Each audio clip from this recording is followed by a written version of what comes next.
जो ये फल है ना, ये एक परमात्मा का दिया हुआ नायाब तोहफा है। कीमती। बेशकीमती। तो इनसे जो हमें चीज प्राप्त होती है ना, वो किसी और चीज से प्राप्त नहीं होती। इसमें से जो विटामिन मिलते हैं, कार्बोहाइड्रेट्स मिलते हैं, फास्फोरस मिलती है, प्रोटीन मिलते हैं और खनिज पदार्थ मिलते हैं, वो किसी और चीज में से नहीं।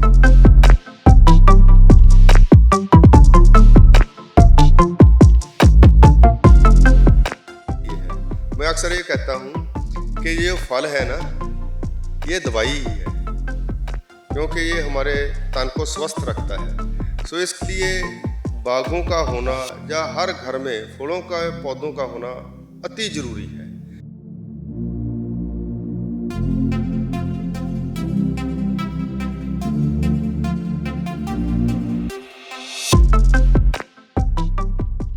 अगर हमने बाग लगाना है ना, उसके लिए पहले तो हमारी लोकेशन, हमारा जहाँ पे लगाना है उसका ध्यान रखना होगा। जैसे कि जो बाग है वो सड़क के नज़दीक हो, क्योंकि फल लेके जाने हैं, ट्रांसपोर्टेशन का साधन आसानी से वहाँ से, कनेक्टिविटी। नंबर 2, इसके नज़दीक कोई ईंटों का भट्ठा या कोई फैक्ट्री नहीं होनी चाहिए, क्योंकि इनमें से जो धुआं निकलता है वो इन फलों को खराब करेगा। ठीक है जी? एक तो वो कोई भी जो कारखाना है वो इसके नज़दीक नहीं होना चाहिए। अगली बात जो आती है वो सबसे महत्वपूर्ण ये है कि नमस्कार, आपका बहुत बहुत स्वागत है हमारे एक नए व्लॉग में। इस व्लॉग में हम बातचीत करेंगे कि बागवानी कैसे करें, बागवानी करते समय किन चीज़ों का ध्यान रखें, किन बातों का ध्यान रखें ताकि बागवानी में आपको नुकसान ना हो, फ़ायदेमंद हो। बिज़नेस के पर्पज़ से अगर आप बागवानी करना चाहते हैं वो कैसे की जा सकती है, मिट्टी की किस तरह से जांच करवाई जा सकती है और किन बातों का ध्यान रखना चाहिए मिट्टी से संबंधित। इन सभी चीज़ों पे बातचीत करने के लिए हमारे साथ जोगा सिंह वड़ेच जी हैं। ये लंबे समय से भी एग्रीकल्चर में है और 40 साल से ज़्यादा का एक्सपीरियंस इनका जो है वो बागवानी और एग्रीकल्चर से संबंधित फील्ड में है। सत श्री अकाल जी, राम राम, बहुत बहुत स्वागत है जी। आपका यहाँ पे पहुँचने के लिए बहुत बहुत धन्यवाद। जोगा सिंह जी, बड़ा सुना है आपके बारे में और लंबा चौड़ा आपका भी एग्रीकल्चर में एक्सपीरियंस है। हाँ जी, मैं एक्चुअली बीएससी एग्रीकल्चर हूँ और मैंने स्कूल में तकरीबन 38 साल बच्चों को एग्रीकल्चर ही पढ़ाई है। सो इसलिए ये मेरा विषय भी है। सो प्रैक्टिकल भी हुआ, बच्चों को पढ़ाया भी, पहले आप भी पढ़े, ठीक है। अब हम निरंतर जो है इस फील्ड से जुड़े हुए हैं और अब भी मतलब के इसी काम में लगे हुए हैं। इसी काम में लगे हुए हैं। कई पंजाब में प्रोजेक्ट जो हुए हैं वो जोगा सिंह जी के अंडर हुए हैं और कई खूबसूरत पार्क जो हैं वो भी जोगा सिंह जी ने तैयार करवाए हैं। जी। सो हमारे सिटी में एक म्यूनसिपल पार्क तैयार करवाया मैंने। अभी वो बड़ा अच्छी तरह से चल रहा है। लोग सुबह शाम वहाँ जाते हैं, बच्चों के लिए झूले लगे हुए हैं, मतलब बहुत ही अच्छा वातावरण है उसका। अच्छा सर, अगर हम बात करें कि भी बागवानी है ना, बहुत अच्छा लगता है किसी का बाग देखते हैं भी, है ना, कि यार कितने अच्छे तरीके से भी मेंटेन कर रखा है। बिजनेस के पर्पज से भी देखते हैं कि हाँ यार अच्छा बाग चल रहा है। तो कई लोग हैं भी हमारे, वो सोचते हैं भी बागवानी की जाए, बाग लगाया जाए खेत में। तो बेसिक जो पहला स्टेप है भी बाग लगाने का, वो क्या होना चाहिए? क्योंकि कई बार लोग घाटा भी खा जाते हैं, फिर वो कहते हैं नहीं नहीं बागवानी नुकसानदेह है, भी बढ़िया नहीं है। नहीं, ऐसे नहीं रहता नक्कर जी। पहले तो हमें समझना पड़ेगा बागबानी होती क्या है। बागबानी जो है ये एक बहुत बड़ा विषय है। सो पंजाब में जितनी बागबानी होनी चाहिए उसके अंडर एरिया नहीं है, नहीं है। क्योंकि अभी तक मेरे समझ के मुताबिक लोगों को ना ज़्यादा बागबानी की इम्पोर्टेंस का ही नहीं पता। जो ये फल है ना, ये एक परमात्मा का दिया हुआ नायाब तोहफा है, ठीक है। बेशकीमती तो। बेशकीमती। तो इनसे जो हमें चीज़ प्राप्त होती है ना, वो किसी और चीज़ से प्राप्त नहीं होती। इसमें से जो विटामिन मिलते हैं, कार्बोहाइड्रेट्स मिलते हैं, फास्फोरस मिलती है, प्रोटीन मिलते हैं और खनिज पदार्थ मिलते हैं, वो किसी और चीज़ में से नहीं मिलते। जो शरीर के लिए फायदेमंद है वो तो अलग। बहुत सारे जो विटामिन हैं वो इसमें से मिलते हैं। सो फलों का खाने का सबसे बड़ा फायदा ये है कि इससे हमारा मन और जो तन है ये बस स्वस्थ रहता है, क्योंकि ये कच्चे खाए जाते हैं।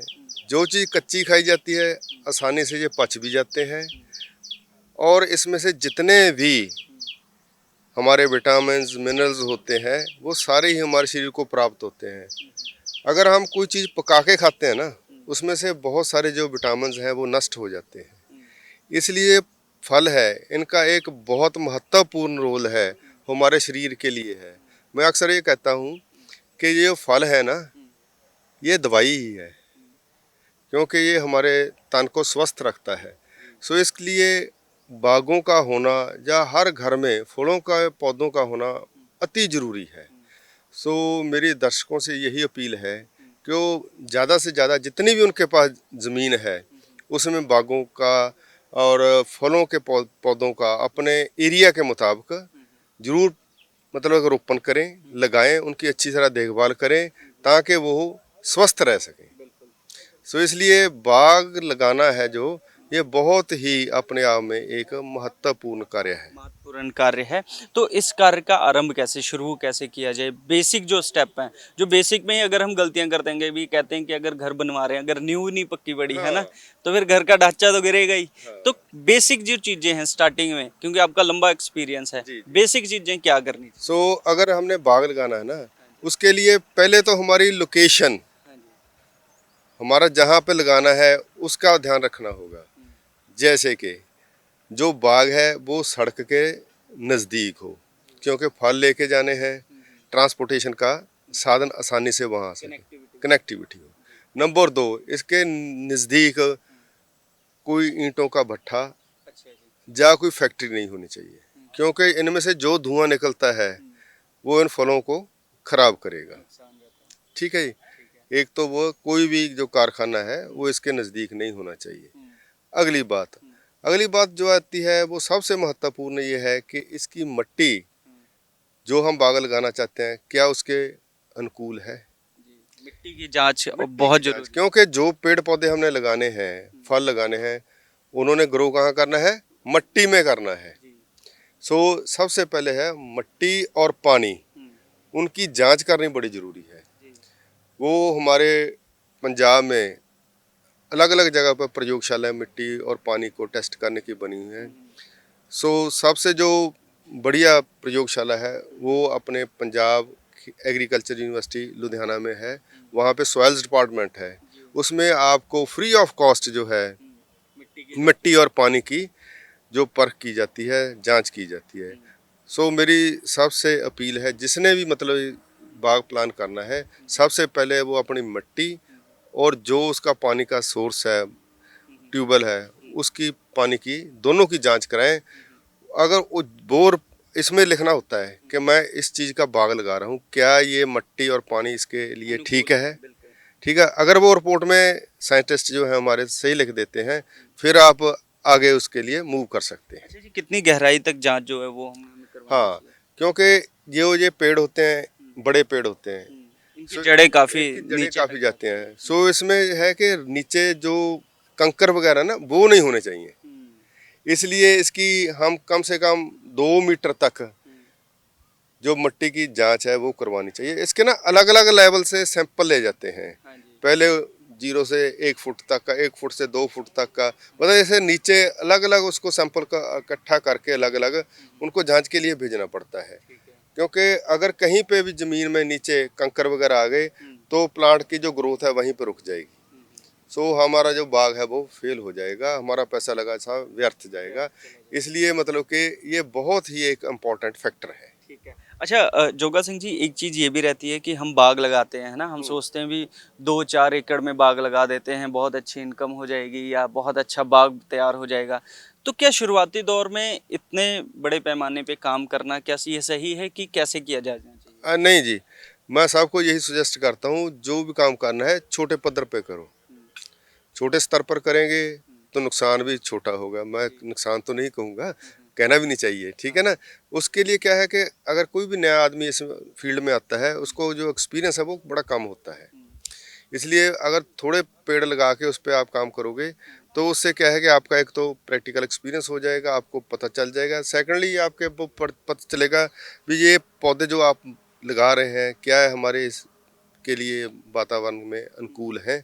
सो इसलिए छोटे पद्धर पे जो है ये काम हमें शुरू करना चाहिए, ताकि हमें जानकारी टाइम टू टाइम मिलती रहे। उस एक्सपीरियंस के साथ जो आदमी है ना उसको आगे पता चलता रहता है। छोटी छोटी पौड़ियाँ चढ़ना चाहिए ताकि मंजिल पे एक नहीं भी एक स्टेप यहाँ रखा फिर ऊपर जाकर वो पॉसिबल नहीं है। पॉसिबल है। हाँ हाँ जी हाँ। फिर बंदा बहुत जोर से गिर जाता है। हाँ, इसलिए मतलब जो भी काम करना है स्मॉल स्केल पे करो ताकि आपका एक्सपीरियंस भी हो और आप फिर इसमें कामयाब हो जाएंगे। तो इसके बाद में अगर अगला स्टेप देखें तो भी पौधों का चुनाव, जो हमारे फल हैं उनका चुनाव कैसे करें, कि क्या क्या रखें, क्या फायदेमंद होने वाला है, इन सब चीज़ों का सिलेक्शन हाँ कैसे जी। करें। सो एक तो हमारा जो पंजाब की बात करूंगा मैं, हमारे पंजाब को ना 4 जोन में बांटा हुआ है हॉर्टिकल्चरिस्ट ने। एक तो आ जाता है हिली एरिया, हाँ जी। फिर सेंट्रल एरिया आ गया। शाहपुर वाला साइड आ गया। हाँ वो होशियारपुर शिवालिक की जो लो रेंज है, हाँ जी। ठीक है ना, वो उधर रोपड़ डेरा बसी चंडीगढ़ तक चली जाती है। उसमें प्लांटेशन और टाइप के होते हैं पौधे।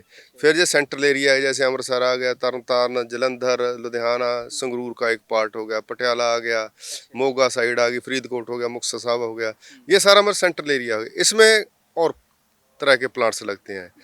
फिर आ गया सदर्न एरिया, सदर्न एरिया में संगरूर का पार्ट आ गया, बठिंडा मानसा ये साइड जाएगी। वहाँ पे मतलब वो प्लांट्स लगते हैं जिनको पानी की कम जरूरत पड़ती है, ठीक है। इस हिसाब से हमने सिलेक्शन। एक होते हैं मैं कंडी एरिया, कंडी एरिया जो होशियारपुर का एरिया हो गया, ठीक है, वहाँ पे प्लांटेशन और टाइप की होती है।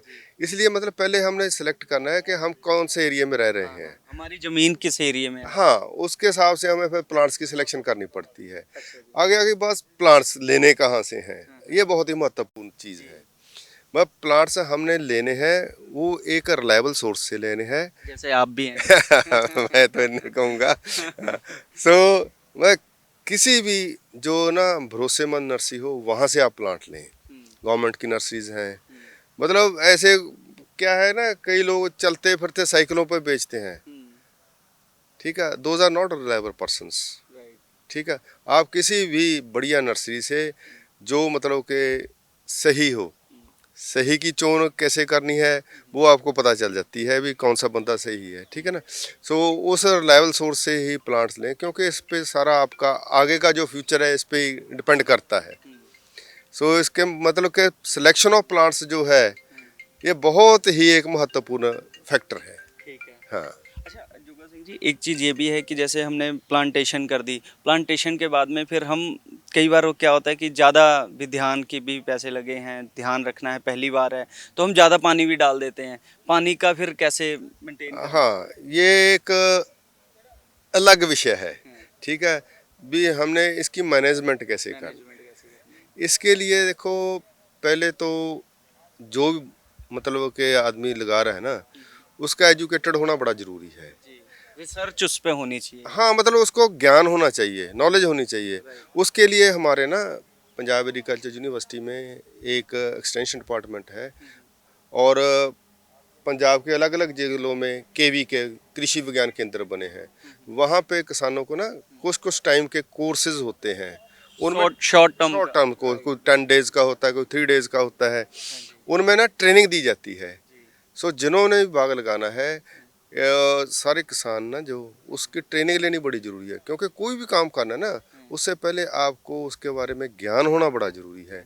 अगर हम देख इसने भी लगाया मैंने भी लगाया हम वो करेंगे तो उसमें हमारा जो है नुकसान हो जाता है समटाइम्स, ठीक है ना।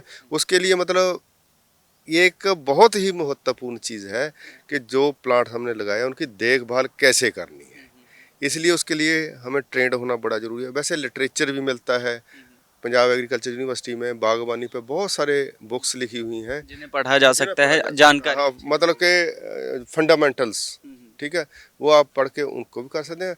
प्लस ट्रेनिंग मस्ट है क्योंकि जो वहाँ एक्सपर्ट्स हैं आपको ट्रेनिंग देंगे, गाइडेंस देंगे, प्रैक्टिकली बताएंगे, वो ज़रूरी है। अच्छा जुगा सिंह जी, इस संबंधित हम मेरा आखिरी सवाल रहेगा क्योंकि ज़्यादा लंबी इंटरव्यू भी सही नहीं होती। तो आखिरी सवाल ये रहेगा कि कई किसान भाई हो गए या कई लोग हो गए वो डरते हैं अभी बागवानी से, है ना, कि बागवानी करनी चाहिए कि नहीं करनी चाहिए। तो क्या ये मतलब कि डर कैसे निकाला जा सकता है? नहीं, डरने की ज़रूरत नहीं है। जैसे मैंने बोला ना, इसके लिए पहले हमें मेंटली प्रिपेयर होना पड़ेगा, फिर ट्रेनिंग ज़रूरी है, अच्छा जी। ठीक है। अगर आप ट्रेनिंग लेंगे सब डर निकल जाएगा क्योंकि एक काफ़ी एक्सपोजर हो जाता है बंदा ना जब कहीं भी जाके ट्रेनिंग लेता है तो उसको ज्ञान होता है। जब ज्ञान हो गया फिर उसका डर खुद ब खुद चला जाएगा। सो इसके लिए जो नॉलेज है लेनी वो बहुत ज़रूरी है। कोई भी काम काम करते हैं उसके लिए पहले हमें ट्रेंड होना बड़ा ज़रूरी है। सो अगर हम इन कुछ बातों का ध्यान रखेंगे तो हम एक सफल बागवान बन सकते हैं। इसमें कोई भी चीज़ जो है इम्पॉसिबल नहीं है। आमदनी के तरफ से अगर देखें तो बागवानी क्या हाँ, फायदेमंद? आमदनी के लिहाज से बहुत बढ़िया है। लोग बड़ा मतलब देखो कोई भी काम करते हैं उसमें हमें मेहनत तो करनी पड़ेगी। हाँ, मेहनत को ही फल मिलता है। ठीक है? इसलिए मैं हाँ, कोई भी काम अगर सच्चे मन से करते हैं उसमें सफलता भी मिलेगी, कामयाबी भी होगी और हमें पैसा भी मिलेगा, इसमें कोई शक नहीं। बहुत बहुत शुक्रिया धन्यवाद आपका आपका भी। समय देने के लिए, क्योंकि बहुत बिजी शेड्यूल रहता है नहीं, नहीं, कोई आपका। बात नहीं। तो जैसे हमने इस वीडियो में बताया कि बागवानी करते समय किन चीज़ों का ध्यान रखना चाहिए, अगर आप पहली बार बागवानी करने जा रहे हैं तो किन पॉइंट का ध्यान रखें ताकि आपको जो है नुकसान ना हो। इसी तरीके से खेती से संबंधित, बागवानी से संबंधित और भी वीडियोस हम लेकर आएंगे। जोगा सिंह जी से बातचीत करते रहेंगे कि किस तरीके से बागवानी को और खेती को फ़ायदेमंद बनाया जाए। अगली जो वीडियो होगी वो हमारी रहेगी किचन गार्डनिंग के ऊपर, कि अगर आप घर में सब्जियां उगानी चाहते हैं तो वो कौन सी सब्जियां होंगी जिनको आप साल भर खा सकते हैं, उसके बाद में कैसे वो आपके लिए फ़ायदेमंद है, शरीर के लिए फ़ायदेमंद है। तो आप जुड़े रहें सरल फार्मिंग के साथ। बहुत बहुत शुक्रिया।